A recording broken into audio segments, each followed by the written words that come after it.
Hi friends, welcome to Jasnith channel. இன்றைக்கி நாம் அழகே அழகு சீரியலோட ப்ரொமோ தான் பார்க்க போகிறோம். இன்றைக்கி எபிசோடோட ப்ரொமோ. ஸோ ஸ்கிப் பண்ணாமல் பாருங்கள். ஷார்ட்டாக சொல்கிறேன்.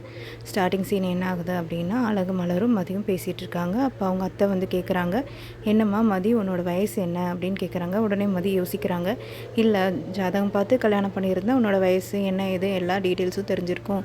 ஆனால் உனக்கு இப்போ என்னன்னு தெரியாது, எனக்கு தெரியல, சொல்லு அப்படிங்கிற மதி கேட்குறாங்க. உடனே மதி சொல்கிறாங்க, என்னோடய வயசு 27. ஓகே, 27 வயசு ஆகுது, இன்னும் உனக்கு என்ன சமைக்க தெரியாதுன்னு சொல்கிற அப்படிங்கிறாங்க.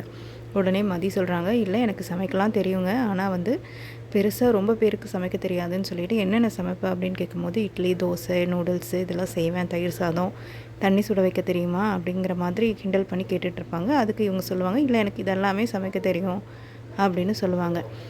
உடனே அதுக்கப்புறம் பார்த்திங்கன்னா மலர் வந்துடுவாங்க. மலர் வந்து சொல்லுவாங்க, என்ன அத்தை உங்களுக்கு டைம் ஆகலையா, மகாநதி சீரியல் போட்டாங்க, அம்மாவை யாரோ கடத்திட்டாங்களாமா அப்படின்னு சொன்னோன்னே, ஓகே சரி நான் போய் பார்க்குறேன், எனக்கு என்னால் இப்போல்லாம் பார்க்கவே முடியல, நைட்டானால் நியூஸ் பார்க்க உட்காந்துடுறாங்க, என்னால் பார்க்க முடியல சீரியலை, ஸோ நான் இப்போ மார்னிங் தான் போடுவாங்க, நான் போய் பார்க்குறேன் அப்படின்னு சொல்லி அவங்க அத்தை மூவ் பண்ணிடுறாங்க. நெக்ஸ்ட்டு பார்த்திங்கன்னா தங்கராஜ் காட்டுறாங்க. தங்கராஜ் அவங்க அம்மா வராங்க. என்ன ஒரு மாதிரி இருக்க, என்னாச்சு அப்படின்னு கேட்கும்போது, ஒன்றும் இல்லைன்னு சொல்கிறாரு. அப்புறமா வந்து ரேவதியும் வந்து கேட்குறாங்க, என்னாச்சு, ஏன் ஒரு மாதிரி இருக்கீங்க, உங்களை பார்த்தாலே எனக்கு தெரியுது, ஏதோ பிரச்சனையா, என்ன பிரச்சனை சொல்லுங்கள் அப்படின்னு கேட்குறாங்க ரேவதி. தங்கராஜ் வந்து எதுவுமே சொல்லாமல் கோவமாக மாடி ஏறி மேலே போயிடுறாரு. உடனே ரேவதி வராங்க. ரேவதி வந்து என்ன பண்ணுறாங்கன்னா, அங்கே இருக்க ஒரு ஆள்கிட்ட கேட்குறாங்க, நீங்களும் தானே கூட போனீங்க, என்ன ஆச்சு, என்ன பிரச்சனை, அவர் ஹாஸ்பிட்டல் தானே போனார், ஏதாவது பிரச்சனையா அப்படின்னு கேட்கும்போது அவங்க ரொம்ப தயங்கி அதுக்கப்புறம் அதோட உண்மையை சொல்லிடுவாங்க. ஏன்னா நேற்று என்ன நடந்துச்சுன்னு உங்களுக்கே தெரியும். அவங்க மதி வந்து போயா அப்படின்னு சொல்லியிருப்பாங்க. அது ஒரு பெரிய பிரச்சனை ஆயிடுச்சு, அவருக்கு ஒரு ப்ரெஸ்டீஜ் இஷ்யூ ஆகிடுச்சு. அப்போது வந்து அந்த ஆள்கிட்ட கேட்கும் போது அவங்களும் இதை தான் சொல்லுவாங்க. அதாவது அந்த பொண்ணு அவங்க இருக்காங்கல்ல, அவங்க அப்படின்னு, அவங்கன்னா யார் அப்படின்னு கேட்பாங்க ரேவதி. அவங்க தான் மதி. அவங்க வந்து சாரை போயான்னு சொல்லிட்டாங்க அப்படின்னு சொன்னோன்னே, பின்னது போயான்னு சொல்லிட்டாளா அப்படின்னு சொல்லிட்டு அதுக்கப்புறம் இதுதான் பிரச்சனையா அப்படின்னு சொல்லிட்டு அவர், நான் சொன்னேன்னு சொல்லிடாதீங்க அப்படின்னு சொல்லி அவர் கிளம்பிடுவார். உடனே ரேவதி இருந்துட்டு உடனே கால் பண்ணுவாங்க.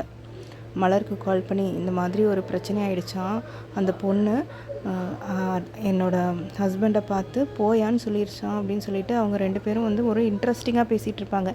ஏன்னா நம்மளால் எதுவுமே சொல்ல முடியல, அவங்க வந்து ரொம்ப அட்வைஸ் பண்ணாலும் நம்ம அதை கேட்டுக்கிட்டு உட்காந்துருக்கணும். ஆம்பளைங்க ராஜ்யமாக இருந்த வீட்டில் இப்போ அவள் வந்து போயான்னு சொல்லிட்டான்னா நம்மளுக்கே ரொம்ப சந்தோஷமாக இருக்கே அப்படிங்கிற மாதிரி ரெண்டு பேரும் பேசிகிட்டு இருப்பாங்க. அப்போ மலர் சொல்லி பார்ப்பாங்க, என்ன சொன்னாலாம், மறுபடியும் ஒரு டைம் சொல்லு அப்படின்னு கேட்பாங்க ரேவதி கிட்ட. ரேவதி சொல்லுவாங்க, போயா அப்படின்னு சொல்லிட்டாலாம் அப்படின்னு சொல்லிட்டு, ஸோ அதை கொஞ்சம் இன்ட்ரெஸ்டிங்காக கொண்டு போயிட்டு இருந்தாங்க இவங்க ரெண்டு பேரோட கான்வர்சேஷனையுமே. அதுக்கப்புறம்